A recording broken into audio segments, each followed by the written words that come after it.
Assalamualaikum warahmatullahi wabarakatuh. Bismillahirrahmanirrahim. Alhamdulillahi rabbil alamin. Wa bihi nasta'inu ala umurid dunya waddin. Allahumma bika asbahna wa bika amsayna wa bika nahya wa bika namut wa ilaikan nusur.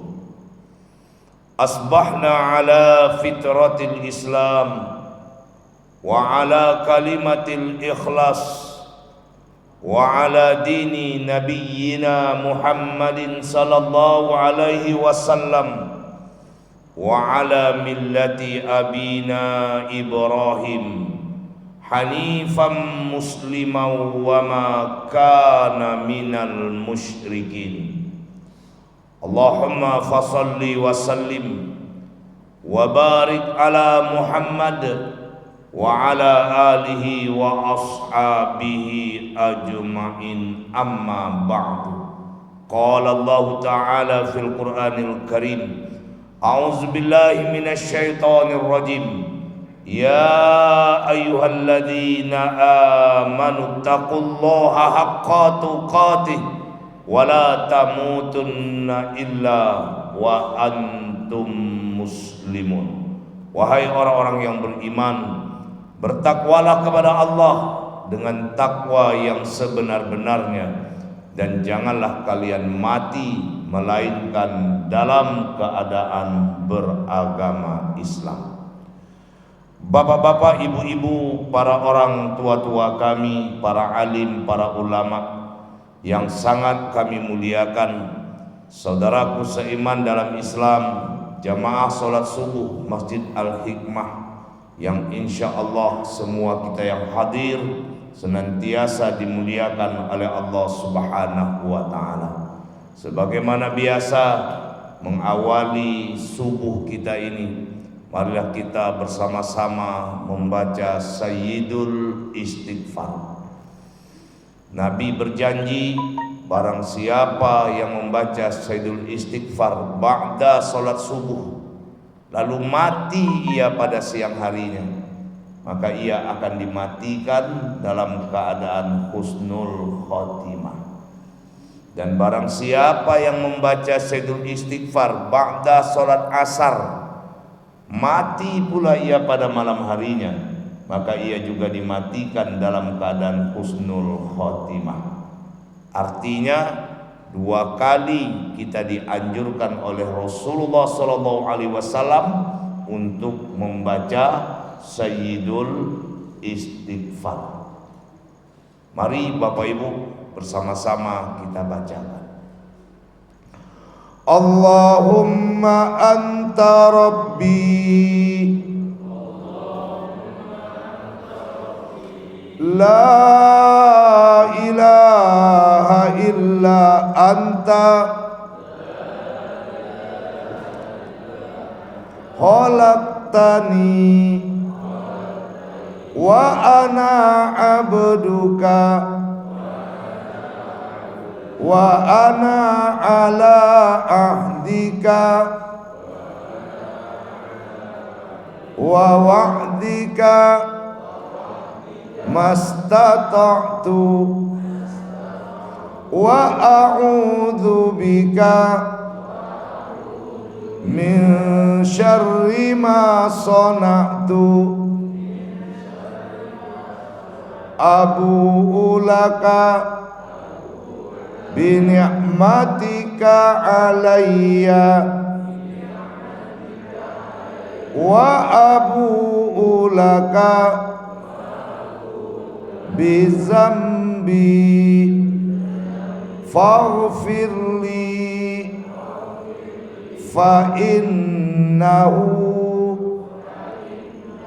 la yaghfiru dzunuba illa anta. Amin ya rabbal.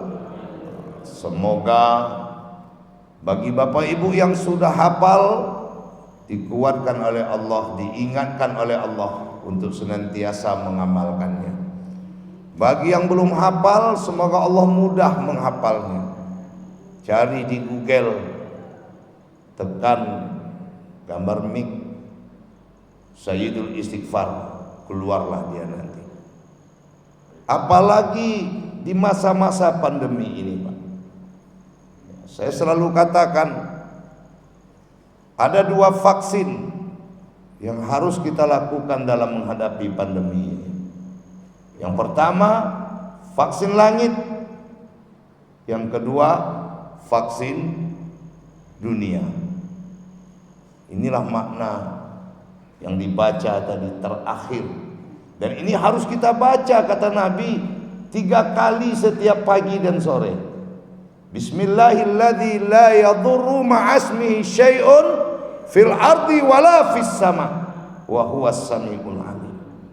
3 kali kata Nabi dibaca, pagi 3, sore 3, dengan nama Allah. Bismillah, dengan nama Allah. Alladzi la yadurru, yang tidak akan ada keburukan dari langit, dari bumi, semuanya kehendak Allah. Nah, itu namanya vaksin langit, Pak. Nah, vaksin buminya mana? Itu suntik itu. Ya, suntik 1, suntik 2, itu vaksin bumi. Jadi kalau hanya vaksin bumi saja kita lakukan, vaksin langit tidak, itu namanya kita sombong. Tapi kalau hanya vaksin langit saja, doa saja kita lakukan, ikhtiar dunia tidak ada kita lakukan, ini juga namanya pasrah. Nah, jadi Bapak Ibu, mari di masa-masa pandemi ini banyak-banyak kita melaksanakan vaksin langit. Apa vaksin langit itu, Pak? Berdoa. Ikuti semua apa yang diajarkan Allah dan Rasulnya. Allah katakan, innallaha yuhibbut tawabin wa yuhibbul mutatahhirin. Sesungguhnya aku mencintai orang-orang yang bertaubat. Aku mencintai orang-orang yang bersuci. Di Al-Baqarah 222. Itu kata Allah. Nah, bagaimana kita bersuci? Berwudu, mandi. Bagaimana kita berwudu?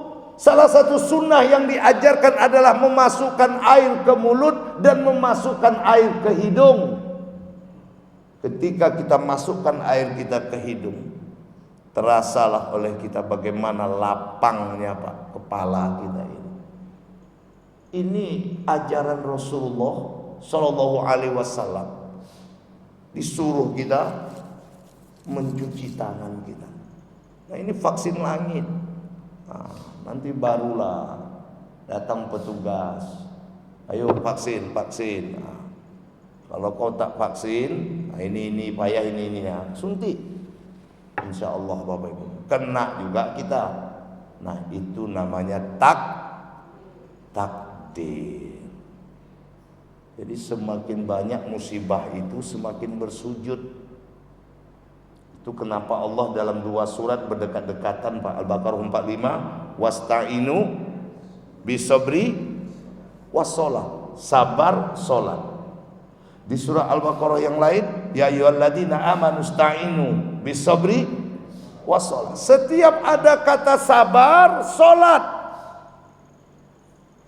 Jadi bukan semakin menjauhkan diri dari Allah.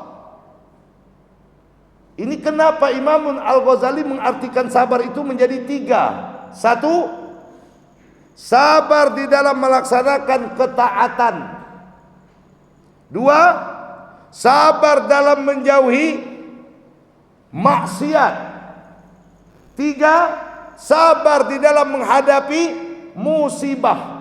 Apa maknanya? Musibah itu tidak akan hilang kalau kalian tidak taat kepada Allah, dan kalau kalian terus bermaksiat kepada Allah. Tapi saat ketaatan sudah kalian lakukan, maksiat sudah kalian tinggalkan, musibah itu pasti akan Allah ambil. Begitu memanainya, Pak. Nah, ini belum kajian gini, Pak. Ini pembukaan baru ini. Oh, Pak. Ini belum pengajian baru pembukaan baru. Nah, kaji kita tidak itu. Cuman saya ingin Bapak Ibu mengingatkan kita. Ya. Karena semakin hari pandemi ini semakin mengganas. Ya. Ini kita tak tahu nasib kita hari besok. Entah berjamaah kita di hikmah ini, entah tidak. Ya. Karena katanya masjid juga akan ditutupkan 2 minggu ini dalam rangka pandemi itu. Nah, kan ini Bapak Ibu. Jadi beruntunglah kita Bapak Ibu yang dimuliakan Allah, saat masih bebas beribadah seperti ini kita dapat melaksanakan sholat subuh ini. Nah, semoga Allah Subhanahu wa taala segera mencabut musibah, bala atau apalah namanya terhadap kita ini, Pak. Kadang-kadang kita berpikir apa sebenarnya ini? Ya. Kayak rumah wana doa nampak tumbang-tumbangan orang. Tidak nampak, Pak. Tapi beritanya meledak 1000 lebih di Riau ini. Entah orang Riau yang mana yang kita tak tahu. Nah, inilah luar biasanya musibah ini. Dan semoga badai segera berlalu. Amin ya rabbal. Bersalawat kita kepada Nabi kita Muhammad sallallahu alaihi wasallam. Allahumma shalli ala Muhammad wa ala ali Muhammad. Bapak Ibu yang berbahagia, masuk kita kepada materi kita subuh ini. Materi kita subuh ini Bapak Ibu, surat Asy-Syu'ara. Surat ke-26 ayat 83, 84, 85 dengan judul doa Nabi Ibrahim alaihi salam. Saya berharap kepada diri saya, kepada Bapak Ibu, setelah kita bahas ayat ini, doa ini, jadikanlah dia sebagai salah satu doa harian kita, Pak. Amalkanlah ini, mintalah ini kepada Allah. Karena kita tahu Nabi Ibrahim alaihissalam yang baru saja kita selesaikan milah-milah beliau, haji, kurban, puasa Arafah, pendek kata amalan di Dzulhijjah semalam, itu kan amalannya Nabi Ibrahim. Makanya kita setiap pagi juga berdoa tadi, wa ala millati abina Ibrahim hanifan muslimah wa ma kana minal musyrikin. Itu setiap pagi juga kita baca. Nah, jadi kepada Bapak Ibu yang sudah 50 ke atas ini, belilah buku zikir pagi sore itu, Pak. Ya, ada itu yang kecil itu, masuk kantong. Ya, karena saya yakin Bapak Ibu akan bisa ngapal semua doa zikir pagi sore itu, payah itu. Nah, bismillah subuh buka, baca mana yang sekali, mana yang 2 kali, mana yang 3 kali.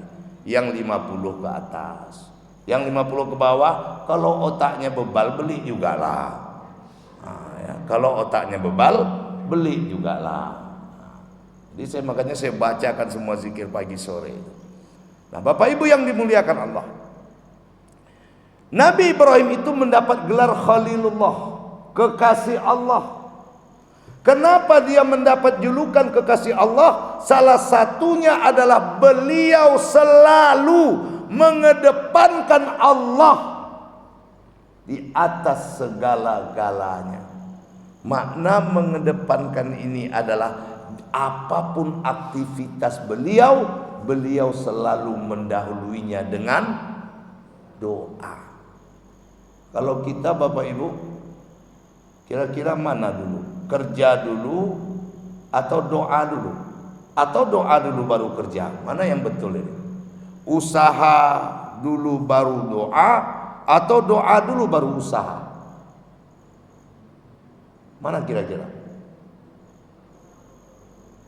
Hah?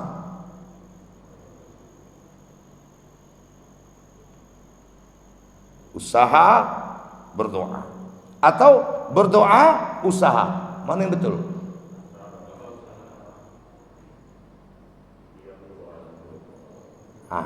Kan berbeda jawabannya. Ada yang bilang ikhtiar dulu baru doa. Ada yang bilang doa dulu baru. Kira-kira yang benar mana? Udah nggak usah Pak lama-lama kali. Yang benar doa dulu baru ikhtiar. Supaya ketika kita berdoa itu, saat ikhtiar kita itu Bapak Ibu tidak berhasil, kita sudah mendapatkan faidah dari doa kita. Maka salah satu hadis singkatnya apa? Kullu amrin zibalin la yubda'u bismillahirrahmanirrahim aqta. Ini yang paling tidaknya doa itu. Setiap satu pekerjaan, kalau kalian tidak baca bismillah aqta, dia akan terputus. Ini paling tidak doanya. Jadi doa dulu baru usaha. Nabi Ibrahim alaihissalam semua aktivitasnya Pak itu dengan doa. Dan doa-doa beliau itu ditulis di dalam Al-Quran. Dan sebaik-baik doa adalah doa yang ada di dalam Al-Quran. Baru doa yang ada di dalam hadis. Baru doa yang disusun oleh para ulama-ulama kita. Jadi biasakanlah kita memulai doa kita dengan doa-doa yang ditulis di dalam Al-Quran. Contoh, Rabbana firlana wali walidaina, ada di Quran? Surah Al-Isra. Rabbana hablana min azwajina wa zurriyatina, ada di Quran? Ada. Surat Al-Furqan 74. Allahumma inni a'udzubika min adzabi jahannam wa min adzabil qabri wa min fitnatil mahya wa mamati, ada di Quran? Tidak. Aduh, itu di hadis. Itu di hadis. Jadi sebaik-baik doa yang ada dalam Al-Quran. Yang kedua dalam hadis. Yang aduh ya Bu ya. Nah, Bapak Ibu yang dimuliakan Allah. Jadi hari ini kita lihat doa beliau. Ya, di dalam surat Asy-Syu'ara surat 26 ayat 83, 84, 85. Mari Bapak Ibu sama-sama kita bacakan. Semoga Bapak Ibu dapat pagi ini juga, karena saya yakin untuk melihat di rumah nanti tak semua kita bisa Pak ya. Atau mungkin saat sudah sampai di luar, ayat apa tadi doa itu ya terlupa loh ya. Ya awak kok kan ingatan kita ini kadang-kadang Bapak Ibu di sini khusuk dia. Di luar nanti apalagi udah siap sarapan tuh lah terlupa lah apa ayat tadi ala golak juga. Awak lah tua-tua itu jadi alasan aja kita dapatkan. Bismillahirrahmanirrahim. Rabbi habli hukman wa alhiqni bis solihin. Itu ayat 83-nya Pak. Kan mudah. Rabbi habli hukman wa alhiqni bis solihin. 83-nya. 84-nya. Waja'alli lisana sidqin fil akhirin. Nah, dua itu dulu. Nanti 85 kita sambilkan saja. Bapak Ibu yang dimuliakan Allah. Apa kata Nabi Ibrahim? Rabbi habli hukman. Ini yang pertama yang luar biasa doa ini. Rabb, beri aku hukman. Hukman ini Bapak Ibu sama dengan nama masjid ini. Hikmah. Ini Bapak Ibu berhari-hari sholat di masjid. Apa hikmah itu? Bang Asri lah apa hikmah itu Bang? Bang ketua masjid. Iya, namanya betul nama masjid. La ilaha illallah. Apa hikmah nama masjid? Iya, nama masjid betul. Apa nama masjidnya, apa maknanya? Loh, kita kan harus tahu, Pak. Masjid Mutmainnah. Kan ada tuh masjid kita juga. Nah, ini hikmah, apa hikmahnya? Bijaksana. Jadi Bapak Ibu yang sudah sholat di sini harus jadi orang yang bijak, bukan pijak sana pijak sini, Pak. Ya. Jadi hukman itu adalah suatu ilmu dengan pemahaman yang dengan pemahaman itu dia dekat kepada Allah sehingga dia menjadi orang yang bijak. Ini dia, Pak. Karena tidak semua orang berilmu itu bijaksana. Tidak semua orang berilmu bijaksana. Tidak semua orang yang punya ilmu itu mendekatkan dirinya kepada Allah. Ada orang semakin berilmu, semakin jauh dia dengan Allah, semakin dekat dia dengan dunia. Ada apa? Dia manfaatkan ilmunya itu untuk mencari dunia. Nah, Nabi Ibrahim minta hikmah, ilmu dengan pemahaman yang melahirkan manusia bijaksana. Bapak Ibu, itulah hukman. Dan kita tahu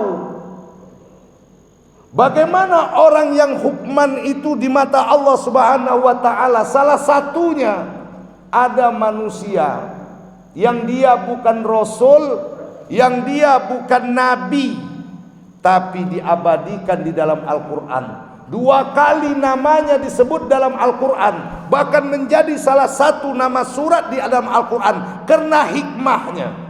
Siapa orang itu? Luqman. Ini kita bacakan, wa isqala Luqman al-hikmah. Luqman itu hikmah, bijaksana. Salah satu yang paling kita ingat dalam pikiran kita tentang Luqman ketika dia berjalan dengan anaknya yang bernama Taran, Pak. Apa katanya? Nak, kau kalau mau bahagia jangan dengarkan komentar orang. Kalau kau sudah benar, berjalanlah kau dengan kebenaran itu, kau akan bahagia. Kata anaknya, maksud ayah bagaimana? Udah begini sajalah, ambillah keledai.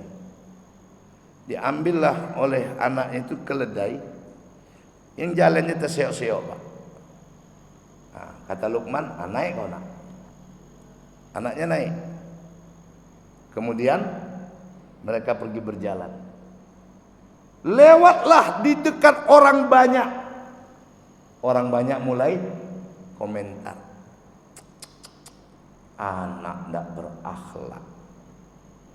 Tengoklah bapaknya jalan kaki, dia enak-enak di atas keledai.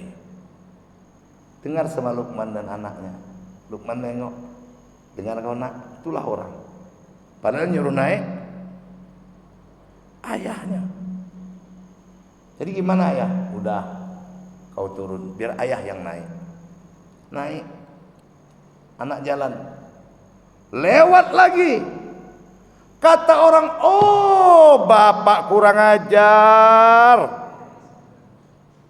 Tega dia lihat anaknya jalan kaki. Kata Luqman, tengok kau nak, ayah pula yang salah lagi. Ini gimana ya? Udah kita naik dua-dua. Luqman naik, anaknya naik, jalan. Begitu jalan lewat dekat orang banyak, apa kata orang? Ma, ini bapak dengan anak memang tak punya perasaan peri kebinatangan ini. Kenapa? Keledai terseok-seok dinaiki berdua. Ini asli orangnya tak punya perasaan peri kebinatangan. Salah juga lagi, Pak. Jadi gimana ya? Udahlah nak, jalan kaki jalan kita. Dituntunlah keledai ini. Lewat dekat orang banyak. Kata orang banyak, emak, tak ada lah. Ini bodoh daripada cacing orang dua ni lagi. Kalau lah bodoh pada cacing tu Pak, itu kan tak ada di hati, itu bodoh tu lah. Kalau dari sebut orang, kau ni bodoh daripada cacing, tak ada sebodoh itu lagi dong. Nah, itulah dia. Kuda keledai ada dinaiki, tidak dinaiki, dibiarkan saja. Salah juga. Nah, apa kata Luqman? Itulah manusia, Pak. Jangan biarkan komentar-komentar manusia mengganggu kalian selagi kalian benar. Itu orang bijaksana itu. Dan Luqman menambahkan, nak, seandainya engkau memotong ekor keledaimu, jangan potong di depan orang. Kenapa? Saat kau memotong di depan orang, akan ada orang mengatakan, terlalu pendek kau potong itu. Yang satu lagi bilang, terlalu panjang kau potong itu. Akhirnya apa? Nanti nak ekor keledaimu hilang, nak. Itu pesan-pesan yang sangat luar biasa, Pak, terutama di zaman ini. Awak kok kini kan selalu goyang karena komen. Kau lah rancak rumah awak, kau lah, Pak. Menurut awak, kau laki bini rumah kau lah rancak. Udah rancak, udah alhamdulillah, udah syukuran, alhamdulillah ya Allah, dapat juga kita bikin rumah ya bang. Iya dek, lah syukuran. Tiba kawan, assalamualaikum, waalaikumsalam. Ini rumah baru kan ya. Catnya ini kurang mantap ini. Lah, dia pun pulang. Siap dia komentar cat rumah kita ini kurang mantap, dia pun pulang. Kalau orang-orang yang tidak bijaksana, Pak, kurang-kurang iman, pulang kawannya yang bilang kurang mantap tuh risau enggak kira-kira? Risau enggak? Risau. Iya juga kata kawan tadi, Bang. Padahal tadi sudah mengucapkan ini, Bang. Kita tidak akan bahagia kalau kita sibuk dengan komentar orang. Tapi kita akan bahagia kalau kita benar, kita ikuti kebenaran itu. Inilah orang yang bijaksana itu, Pak. Dan sekarang ini jarang. Yang ada sekarang pijak sana, pijak sini. Bukan bijaksana, bijak sini. Ibrahim alaihissalam minta, Rabbi habli hukman. Kita lanjutkan. Wa alhiqni bisolihin, dan hubungkan aku ya Allah dengan orang-orang saleh. Hubungkan aku dengan orang-orang saleh. Kenapa Bapak Ibu? Kita tidak soleh, tapi selalu terhubung dengan orang-orang soleh. Kira-kira terupgrade nggak? Terupgrade jadi soleh. Itu makna yang pertama. Nah, karena Rasulullah SAW mengatakan dalam hadis muttafaqun alaih dari Abu Musa al-Ansari, Rasulullah mengatakan, sesungguhnya perumpamaan teman-teman duduk yang baik dengan teman-teman duduk yang jahat adalah seperti pembawa minyak kasturi dan orang yang meniup api. Tukang minyak kasturi itu mungkin akan memberimu minyak, atau akan kau membeli daripadanya, atau kau akan dapat percikan harumnya. Tapi si peniup api itu atau tukang besi itu, engkau akan terbakar pakaianmu, atau mungkin kau mendapatkan bau asap dari percikan apinya. Muttafaqun alaih. Itu Nabi mengajarkan kita. Selalulah kita minta terhubung dengan orang-orang yang soleh. Ustadz, saya hari ini kaya raya Pak Ustadz.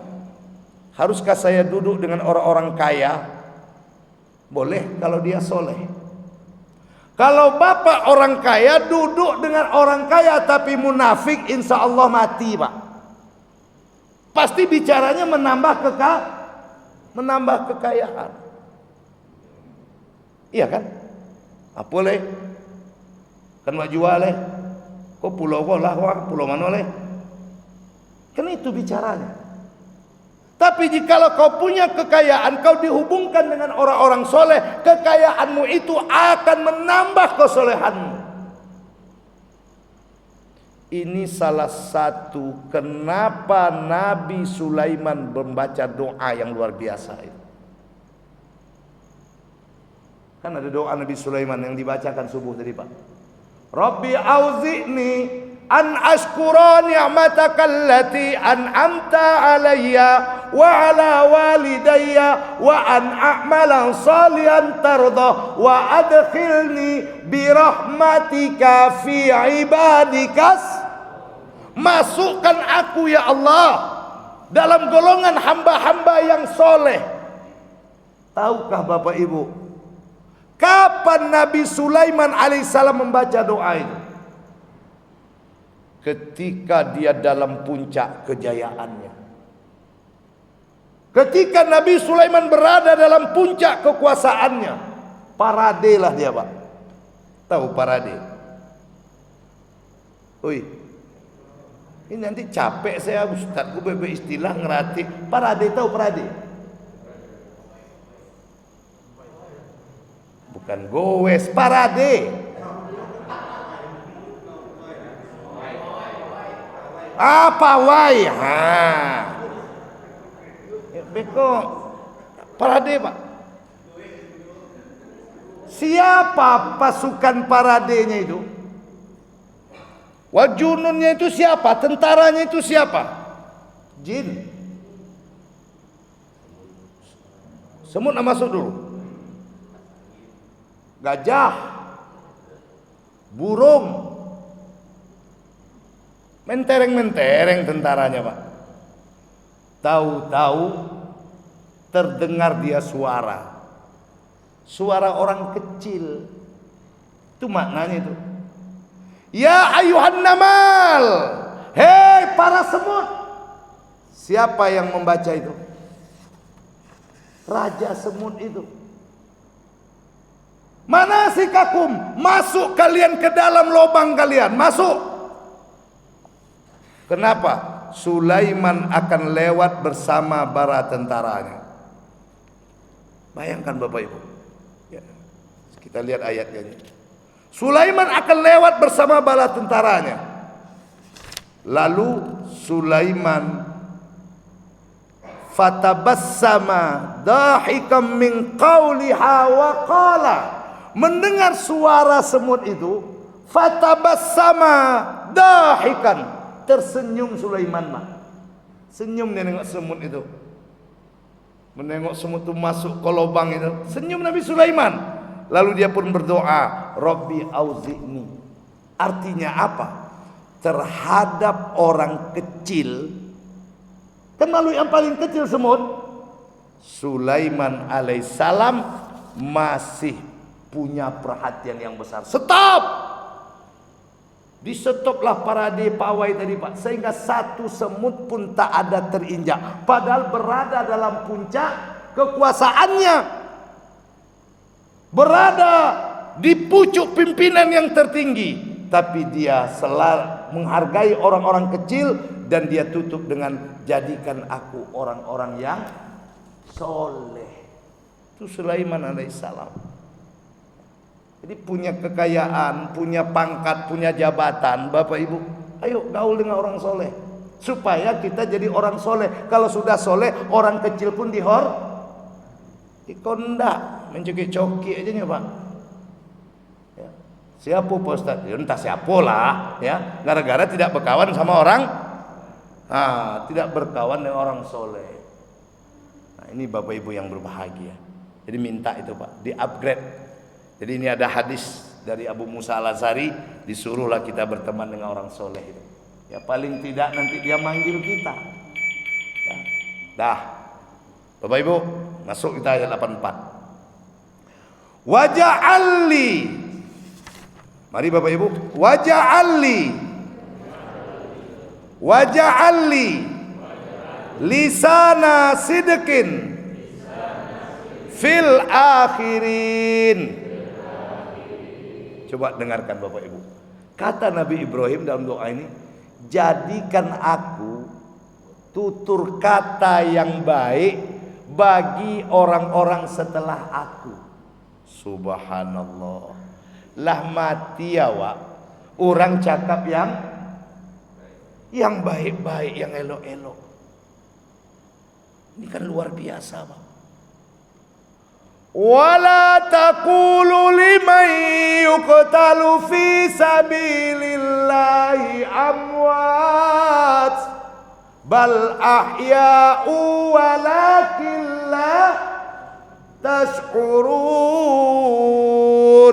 Janganlah kalian mengira orang yang mati di jalan Allah itu mereka mati, mereka hidup, tapi kalian tak mengetahuinya.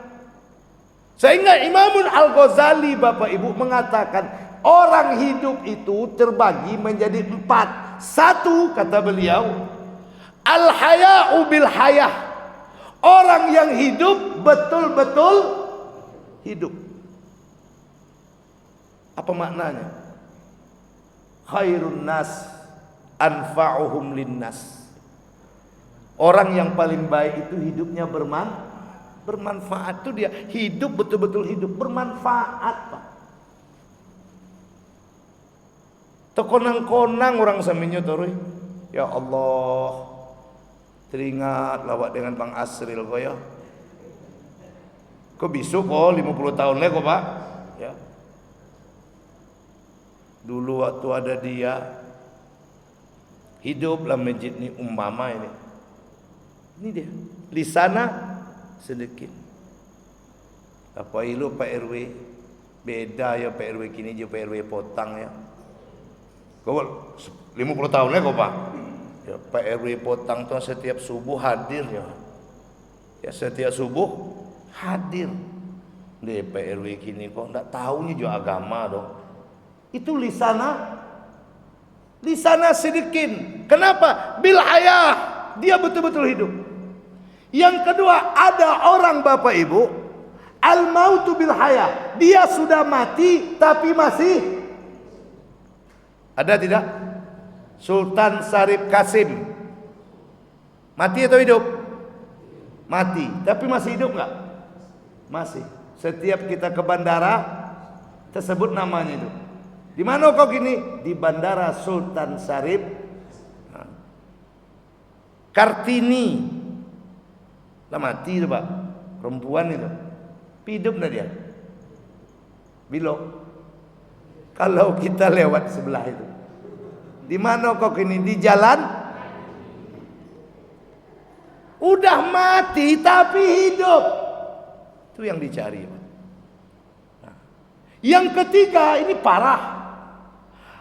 Al-hayau bil maut, masih hidup dianggap sudah ya.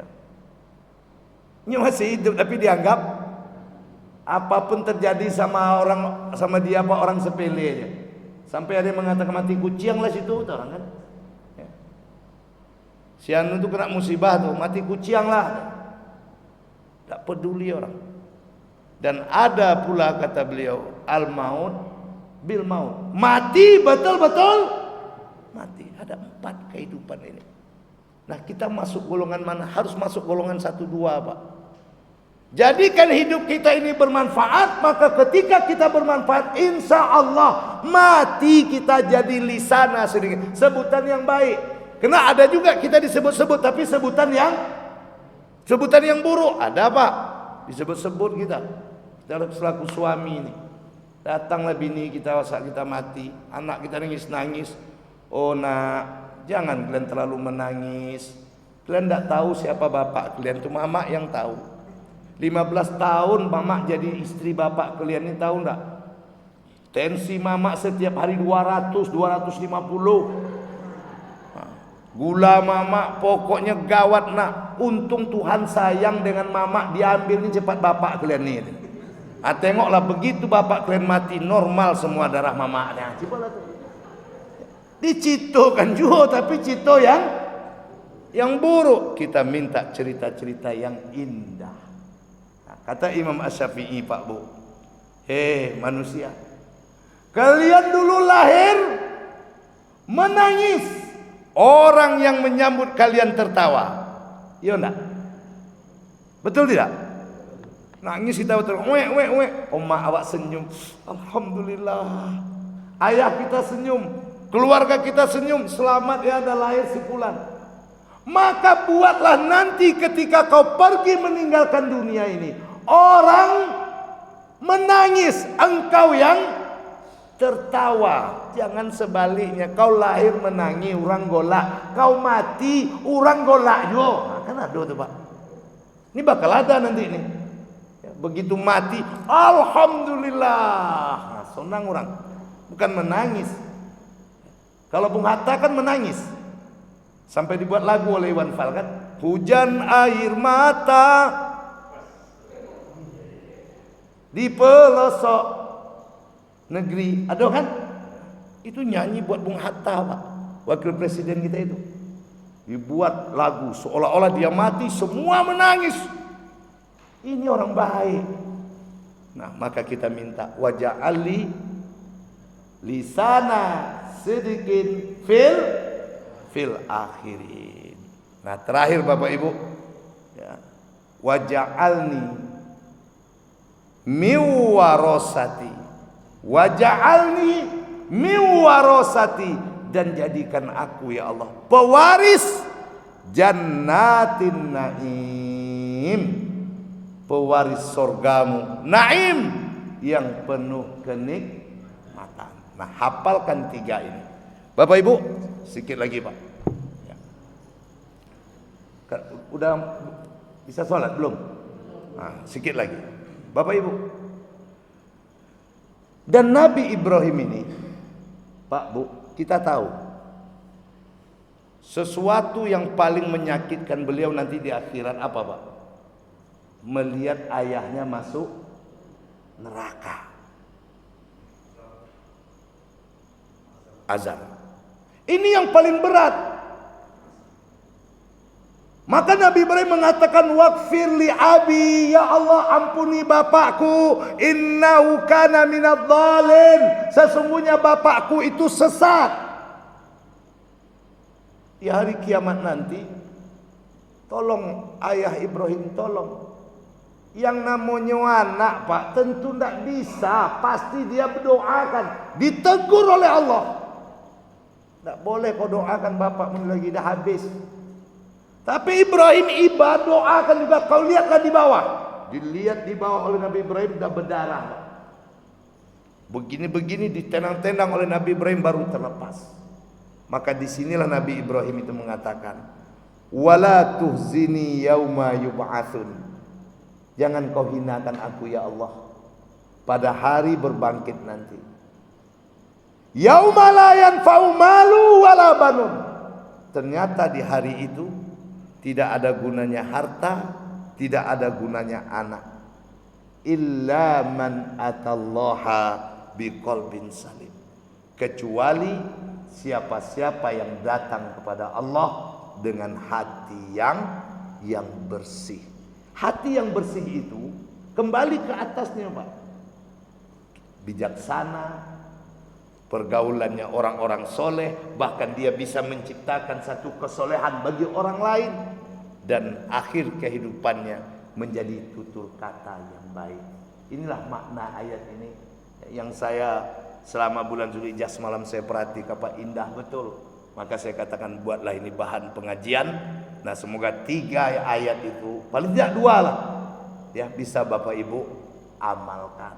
Rabbi habli hukman wa alhiqni bis solihin wa ja'alli lisana sidqin fil akhirin. Surat 26 ayat 83 84. Ya, demikian yang dapat saya sampaikan. Subhanakallahumma rabbana wa bihamdika asyhadu an la ilaha illa anta wa astaghfiruka wa atubu ilaik. Lebih kurang mohon diperbanyak maaf. Assalamualaikum warahmatullahi wabarakatuh.